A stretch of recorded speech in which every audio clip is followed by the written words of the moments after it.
तुम परिहास में भी किसी का अमंगल करने की सोच बंद कर दो, तुम्हारा कभी अमंगल नहीं होगा। दूसरों का तुम अहित करते हो, दुख देते हो, और तुम सुखी होना चाहते हो, असंभव। ये अज्ञान की वृत्ति हटा दो। परिहासे भी, मजाक में भी किसी को दुख मत दो, मजाक में भी किसी को ऐसे कटु वचन मत कहो जो उसके हृदय को छू जाए, हृदय को दुख पहुंचा दे। और यदि तुम्हारा कोई अपमान करके कड़वी बात कहे तो बोले बधिरा, बहरे बन जाओ, सुनो ही मती, नहीं सुनना। जैसे कोई पागल आदमी हमें गाली दे, अपनी कुचेष्टाएं हमारे ऊपर करे, तो हमें ये रहता है पागल है।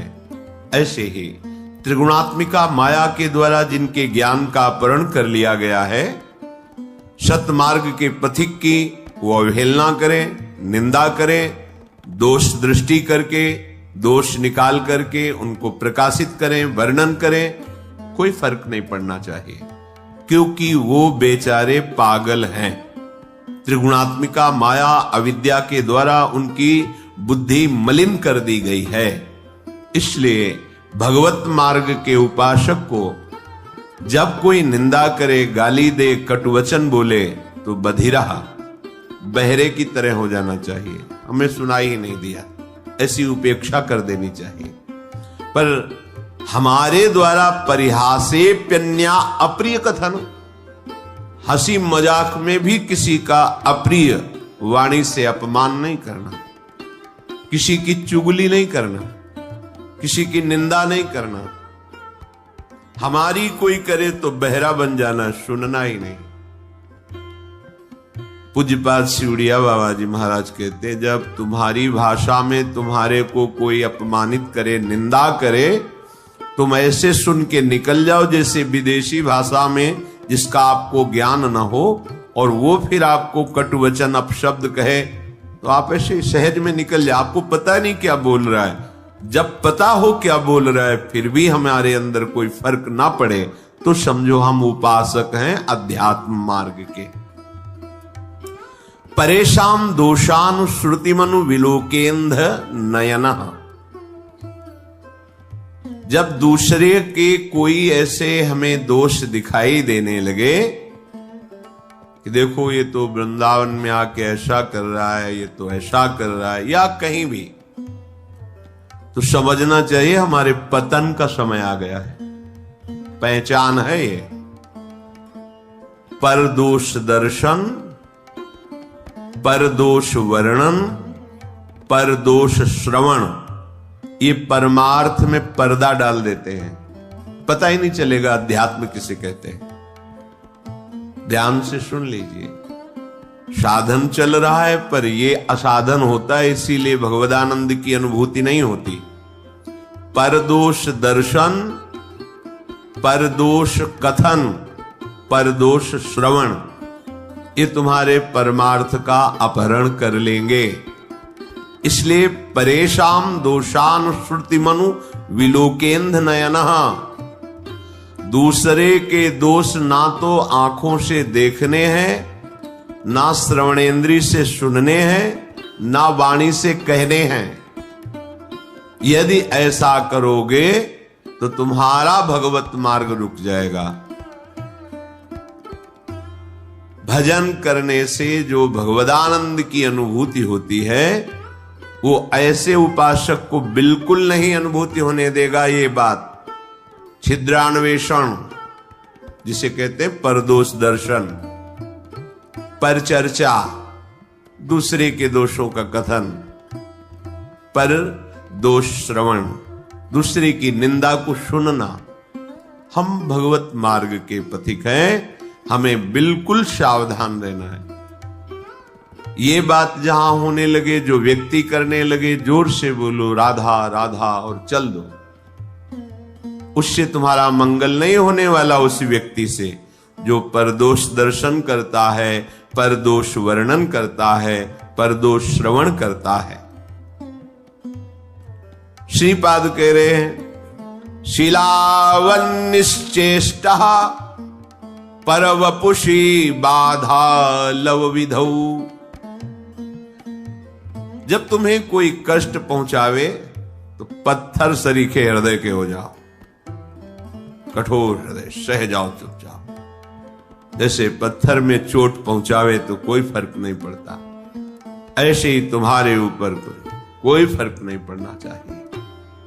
ये भगवत प्राप्ति के लिए सहनशीलता अनिवार्य है।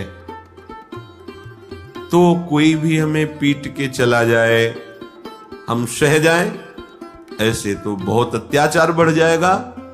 नहीं, ऐसे तो कोई हमें पीट के ही चला जाएगा, नहीं।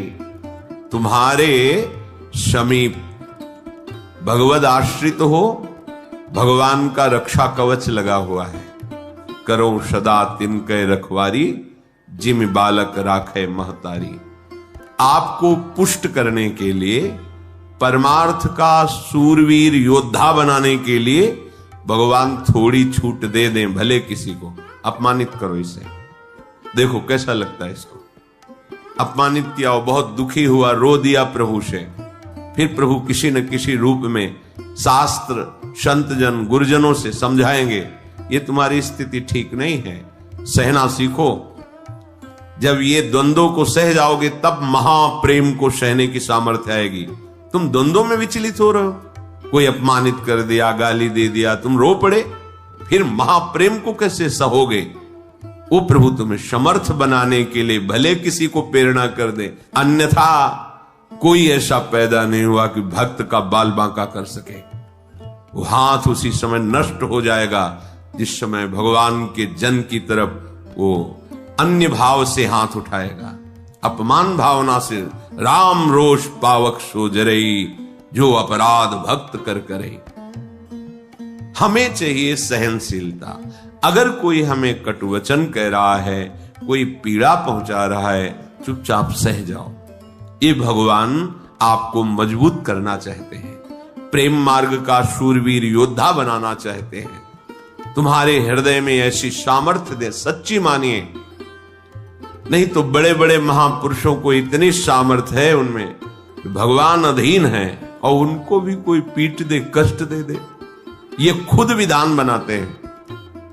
श्री माधोदास बाबा जी समुद्र के किनारे पर्णकुटी में दरवाजे की तरफ पीठ करके, कुटिया की तरफ मुख करके कि कोई भजन में विक्षेप ना पहुंचाए, ऐसे बैठते थे। छोटी सी झोपड़ी थी, तो दरवाजे की तरफ पीठ है और पीछे की तरफ ऐसे मुख किए, निरंतर भजन में 2-2, 3-3 दिन हो जाते, भोजन के लिए भी नहीं जाते। श्री भगवान करुणा करके स्वयं जगन्नाथ जी अपने भोग की थाल लेकर आए। बाबा, ये जगन्नाथ जी का प्रसाद है, प्रभु ने भेजा है, पालो।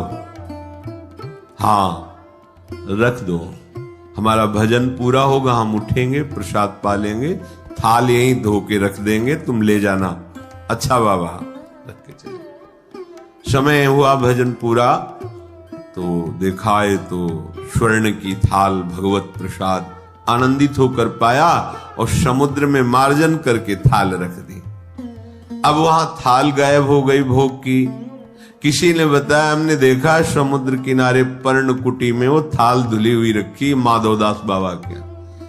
भगवत पार्षद जन आए, तुमने थाल चुराई, पिटाई की? कुछ नहीं बोले। जब भगवान ने भोग प्रसाद दिया, जैसे उसमें आनंद, ऐसे भगवान के पार्षद धक्का मुक्की करके पिटाई करे, उसमें आनंद। किसने के? उनको ये समझ नहीं है कि ऐसे एकांतिक गर्भगृह से भोग की थाल भला बाबा के, और अगर ले जाते तो सब बाहरी तो बैठे थे ध्यानस्थ कि भगवान भोग आरोग रहे, पार्षद बैठे हुए चिंतन कर रहे, पर वहां प्रभु पिटाई करवाना चाहते थे। नहीं, किसी की ताकत है कोई छूले भक्त को, क्यों करवाना चाहते? अपने भक्त को मान रहित, देह भाव रहित, हृदय में ऐसा महान पुष्ट भगवत प्रसाद पा रहे हैं, भगवत पार्षदों से पिटाई दोनों समान। इसीलिए भक्त जनों के साथ कभी कभी ऐसे बर्ताव हो जाते हैं तो उनको ये नहीं सोचना चाहिए कि कहां गए भगवान, रक्षा क्यों नहीं की। वो चाह रहे हैं तुम इतने सहनशील बनो, तुम इतने महान हृदय वाले बनो। तो हमें तो पीड़ा हो रही है और हम महान हृदय वाले बने, हमारा तो अपमान करा दिया, फिर तुम शरणागत किसके हुए, समर्पण तुम्हारा किसका हुआ। ये शरीर जड़ है, इसी में तदात्म होने के कारण दुख सुख का, जन्म मृत्यु का ये महान बंधन प्राप्त हुआ है। भगवान कृपा करके इसी तदात्म को मिटाते हैं। वो अभी अविद्या का प्रभाव, इसलिए बात समझ में नहीं आएगी। जैसे सांप की केचुल में कितनी भी पीड़ा दो, सांप को कोई पीड़ा नहीं होती, केचुल अलग है, वो अलग है। ऐसे ही आत्म तत्व में ना तो किसी दिव्यास्त्र का, ना किसी अग्नि आदि का प्रभाव होता है, क्योंकि वो दिव्य स्वरूप है। नैनम छिन्नन्ति शस्त्राणि नैनम दहति पावकः न चैनम क्लेदयन्त्यापो न शोषयति मारुतः। ये हमारा स्वरूप है। हम अपने स्वरूप को भूलकर जो देह भाव में मान अपमान, सुख दुख, लाभ हानि, जन्म मृत्यु को प्राप्त हो रहे हैं, उपासक को इसी ममता, इसी आसक्ति से हटाकर प्रभु समता में, स्वरूप में स्थित करते हैं। वो जगत गुरु है, वो सर्व रूप में है, वो काहे को हमें कष्ट देंगे, हमारा माना हुआ भ्रम नष्ट करते हैं। सच्ची मानिए तो श्रीपाद कह रहे शिलावन निश्चेष्टा पर वपुषि बाल लव विधो। जैसे किसी पत्थर पे चोट पहुंचाए तो कोई फर्क नहीं पड़ता, ऐसे ही उपासक को होना चाहिए। श्री अनंग बोधाश्रम स्वामी जी महाराज फतेहपुर जिला में अश्विनी घाट गंगा किनारे बड़े महापुरुष थे। जब से गुरु जी ने संन्यास दिया था, गंगा जी की रेती के सिवा कभी ऊपर नहीं चढ़ते थे। जहां संन्यास दिया था बस वहीं, वैसे ही दिगंबर जैसे संन्यास दिया गया था, निर्वस्त्र संन्यास दिया जाता है। गंगा जी में खड़े करके बड़ा करुण प्रसंग होता है। आपका कौन? तो गंगा में हाथ उठा के, तो भगवान नारायण के सिवा कोई नहीं। इसी बात को आज जीवन निर्वाह करना होता है, नारायण के सिवा कोई। फिर वो व्यवहार रक्षा के लिए लंगोटी और अचला आदि देते हैं। उन्होंने मना कर दिया, गुरुजी जब एक बार उतार दिया अब दोबारा जीवन में नहीं धारण करेंगे। दिगंबर ऐसे, वो भी कभी कभी, जैसे एक वकील साहब थे, उनके यहां रोटी बंटती थी गरीबों को, सुबह कभी कभी लाइन में खड़े हो जाते थे, प्रच्छन्न वेश, जटाए, नंग धड़ंग। अब 30 किलोमीटर चल करके गए। अब वहां नौकर लोग थोड़ी पहचानते थे कि इस उच्च कोटि के ज्ञान संपन्न महापुरुष, जिनको धर्म सम्राट करपात्री जी भी साक्षात ब्रह्म अनुभव करते हुए साष्टांग दंडवत करते थे। बेलाइन में ऐसे घुस जाते, वो धक्का मारते, फिर और जगह से घुसते, 2-3 थप्पड़ मारते, पागल है, लाइन में पीछे खड़ा हो। 2-4 बार ऐसे पिटते, जानबूझ के चेष्टा करते। जो बांटने वाले मालिक थे, बंटवाने वाले, वो एक दिन आए, उन्होंने देखा, अरे स्वामी जी गए साष्टांग दंडवत के। अरे स्वामी जी आप, अरे बोले तुम जाओ, हमारा काम मत बिगाड़ो, चलो तुम अपना काम करो। उनको डांट दिया। हम नौकरों के होश उड़ गए कि अगर स्वामी जी ने कह दिया तो हमारा तो क्या होगा। जिनको मालिक साष्टांग दंडवत करो उनको हमने पीटा, ऐसा।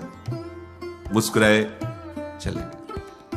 प्रभुदत्त ब्रह्मचारी जी ने पूछा, भगवान आप ऐसी लीला क्यों करते हैं? तो उनका कभी कभी देखा जाता है अपने मन को कि अब कैसा लगता है। जानबूझ के महापुरुष जन, अब कैसा लगता है। और यहां पूरी सावधानी की, इतना भी अपमान न हो जाए। सुरक्षा कर रहे हो उसकी जो तुम्हें भगवत प्राप्ति में बाधा पहुंचा दे। और ये महापुरुष जो भगवत प्राप्त है, कि कभी कभी जैसे होता है ना कि आज मनोरंजन करते हैं, चलो, तो वो कभी कभी, अब मन की स्थिति क्या है, हम डरते हैं अपमान से, निंदा से। वो कह रहे नीचा अपमानम शुद्धा, नीच पुरुषों द्वारा किया अपमान परमार्थ के पथिक के लिए अमृत है। सम्मानम कल्याति घोर गर्णम, सम्मान ये घोर विष है। तो कैसी अविद्या, हम विष को तो अमृत के समान पीते हैं और अमृत को विष मान लेते हैं।